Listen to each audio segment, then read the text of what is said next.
Boom. Biddly, biddly, biddly, biddly, biddly. Biddly, biddly, biddly, bo. Yes, yes, yo. Here we go. I'm off on Just Joe at 10 p.m, yo. So if you want some more of this Ich bin kick, then join us on Just Joe at 10. But you know what time it is. It's not why we're here. Get that badger in and on and over here to move back to get his greatness in. I'm just dropping in a pre-Joe show. Gonna talk quick shit vid, so talk about Watford's indifferent form there. Obviously horrendous away from home, and it continued, or certainly the results did. Strange game, but one that we might look back on really and think, that's a decent result. Ultimately, they are a decent side. We put it on in big style, didn't we, right at the beginning of the game? I thought we started electric. Ramazzini looks like he's just so sharp and like full of beans. I'm going to do a video later on in the week or at the start of next week about the roles that we've got in the wing with the wingers really. So Solomon, James, Nonto, and Rams, and sort of assess, or not assess because we don't assess over here, do we? But just sort of discuss who the best winger at the club actually is, etc. Or not necessarily the best, but who's the most effective, who's the most likely to get us out of the league. It's an interesting one with Solomon, which we'll talk about briefly in a minute, because I think we need to give him a little bit of time coming back from his injury.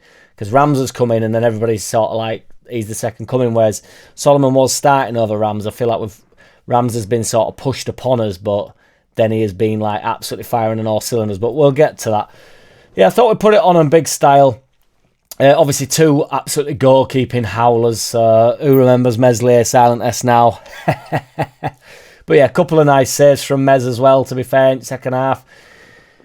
Put it on him, a couple of good goals. Thought Aronson took his goal really well. I think he's a proper team player, is Aronson. He's been coming into getting a little bit of stick as well for saying that his performance isn't quite so good. He's always alone in boxing them like 8-10 yards out. That way, he found himself in that position a couple of times. He never seems to whinge. Nonto went to goal once early doors when he dragged it wide, and he could have really just squared it to Aronson, who gets a relatively easy, at least, effort on goal. But I understand why Nonto's going for goal.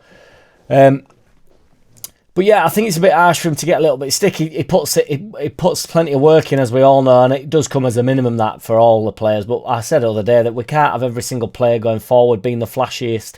He breaks on the ball and he's looking to offload the ball in attacking situations, isn't he? He's not looking to be the man. It's kind of what I'm saying about Nonto beating a player and then getting a shot off. Aronson's not doing that. He's not up to...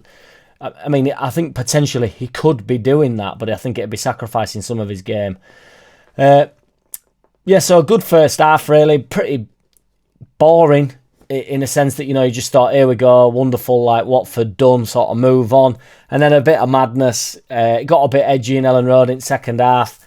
I mean, I thought that was terrible, terrible defending. I don't know what my man Pascal's doing. I don't know why he's so overcommitted to that gadget on wing bar or whatever he was called. I don't know why he's overcommitted to him. There's no need. Fair pause there as well. Just sort of hold him up, or at least make him beat you. But Struick sort of makes the decision for him. He's just totally overcommitted.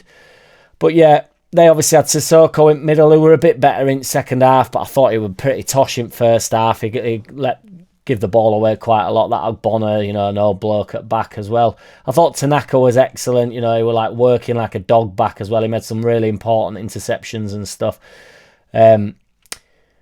I thought Dan James was excellent coming on. He was absolutely full of beans, loving it. It's interesting, as I say, like with the relationship with Solomon and stuff. Is Solomon more effective in this league than Dan James? I'm not so sure as it stands. But Solomon got a bit of stick for his performance as well last night. And ultimately, I think he needs a little bit more time to come back from injury. He's very injury prone, as we know. You're open. It's not one of those things where it's in his head.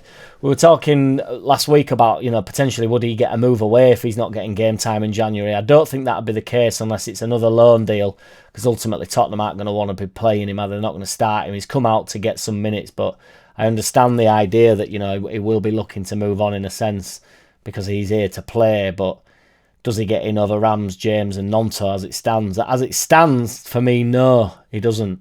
But there's definitely, there's no doubt about it. When Solomon was starting at the start of the season, he looked awesome on ball and stuff. But, they're all awesome on ball to some extent. I've said a few times on this channel, which I get pellets for, but I think wingers are much of a muchness a lot of the time.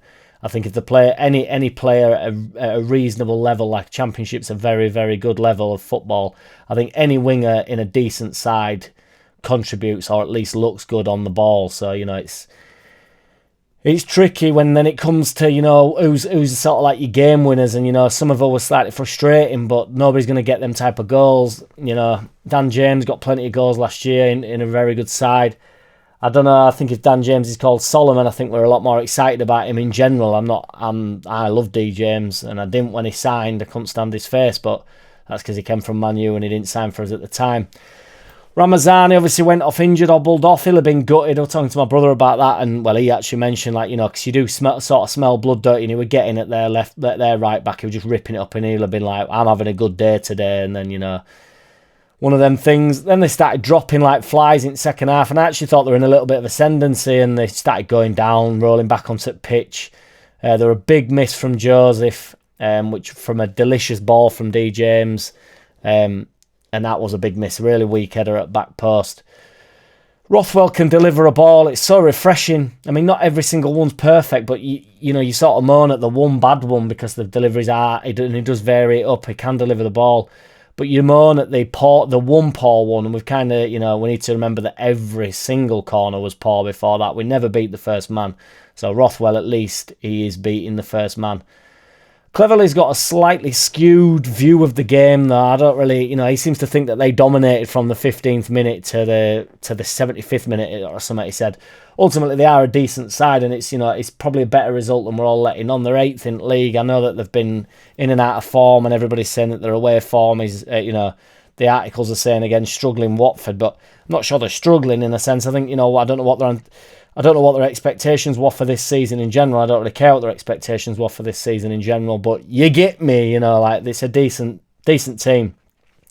And much to my dismay, obviously we've been looking at free agents, and much to my dismay, we've got to bring Dictionary Corner in October the 23rd, and I'm bringing Dictionary Corner in. So I was going to shout all aboard, and if you're new to the channel, you won't even know what all aboard is or what Dictionary Corner is, but we can say all aboard, but it's not the bullshit bus, because we're in, we're on, we're over, and there's a guy in here. So Dictionary Corner's here because I've got a real problem with pronouncing pretty much anybody's name that don't start with Joshua. Now, I'm in luck here because this guy's name starts with Joshua, so we've got some French gadger. First name Joshua, I can pronounce that. Second name, Gualavoghi. Joshua Gualavoghi. So a bit of experience. He's a 34-year-old man. Speaking to Lockett the other day, was saying, you know, get somebody in, do your due diligence, and just make sure we get him in. He's obviously a free agent, or we wouldn't have been able to sign him. He played for France 7 times, international caps. He was quite a prosperous youngster. He looked as though he was going to really move on and do well, and to some extent he did do well. You know, he's a defensive midfielder who can also play centre back, and obviously if we're looking long term, we've only got Tanaka and Rothwell at the moment, which is good, but, you know, one of them gets injured, we're kind of stuck. Same with Struick and Road on at back. We've got no Ampadu as backup, or, you know, Cooper's out the door, Wobber's injured, so we'd end up stuck at the back unless we brought that young lad Debayo in. So he could do as a job at centre back as well. On the transfer market, which is not anything to go by necessarily, but his current value is 500,000, which is about right. And, you know, I think that's just on his history of football, really, due to the fact he's a free agent. So I don't know, you know, nobody needs to sign him. But his career highest was 14 million back in 2019, which is a decent amount. I think everybody can agree to be worth at some point in your life. Have you ever been worth 13 million, mate? I don't give a fuck. It was in euros. It's in euros, you daft bastard. You daft ass, in euros.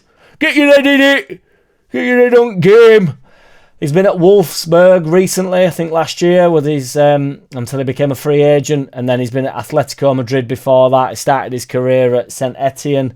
And the only thing I know about Saint Etienne, in all seriousness, is my mate buys this beer, it's called Saint Etienne, and it's either from Aldi or Lidl. And I've been drinking Heineken, to be fair, all night, and then I reckon 3 cans of that, and it's strong, potent stuff. It's meant to be like Stella. It doesn't taste like Stella. It's not necessarily disgusting in taste, but my word, top top 5 hangovers I've ever had on Saint Etienne. Who sups that? I bet one of yous does. Boom. JackCity, beats JackCity.